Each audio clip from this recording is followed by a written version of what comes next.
जयपुर से इस वक्त की बड़ी खबर, 33 वरिष्ठ आईआरएस अधिकारियों के तबादले, 12 को अतिरिक्त जिम्मेदारी। केंद्रीय प्रत्यक्ष कर बोर्ड सीबीडीटी ने जारी किया तबादला आदेश जारी किया गया है। बुधवार देर शाम 3 अलग अलग आदेश जारी किए गए। प्रधान मुख्य आयकर आयुक्तों व मुख्य आयकर आयुक्तों के तबादले आदेश जारी। 5 प्रधान मुख्य आयकर आयुक्तों को, 7 मुख्य आयकर आयुक्तों को अब नई जिम्मेदारियां मिल रही हैं, लेकिन राजस्थान पर नहीं है तबादला सूची का कोई असर। 23 जुलाई तक संभालनी होगी ये नई जिम्मेदारी। भारत सरकार के अवर सचिव JS मलिक के हस्ताक्षर से ये आदेश जारी किए गए हैं। तो बुधवार देर शाम 3 अलग अलग आदेश जारी किए गए। विमल कोठारी एसोसिएट एडिटर हमारे साथ जुड़ चुके हैं, ज्यादा जानकारी उनसे लेंगे।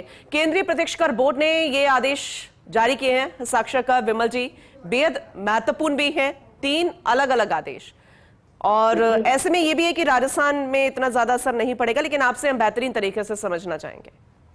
देखिए पूनम जी, ये जो आदेश जारी हुए हैं ये आयकर विभाग के अंदर जो सबसे सर्वोच्च स्तर के ऊपर जो अधिकारी फील्ड के अंदर काम करते हैं उनसे रिलेटेड आदेश है, जिसमें principal chief commissioner of income tax जो सामान्यतः पूरे राज्य का प्रशासनिक अधिकारी होता है उसके आदेश है। इसके अलावा उसके जो नेक्स्ट लेवल का अधिकारी है chief commissioner of income tax उसके तबादले आदेश हैं। और ये जो आदेश जारी हुए हैं उसके अंदर जो टोटल 33 IRS अधिकारी हैं इनके तबादले किए गए हैं। 12 IRS अधिकारी हैं जिनको अतिरिक्त जिम्मेदारियां दी गई है।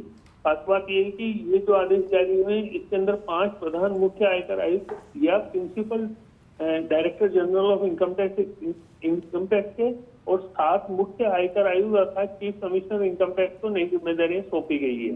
राजस्थान पर क्योंकि इस तबादला सूची का कोई असर नहीं है, इसलिए राजस्थान के लिहाज से इस सूची के कारण कोई असर नहीं पड़ेगा, लेकिन बाकी जो देश भर के अंदर जो दूसरे chief commissioner, principal chief commissioner के जो ऑफिसर्स हैं वहां पर इन आदेशों का निश्चित रूप से असर पड़ेगा।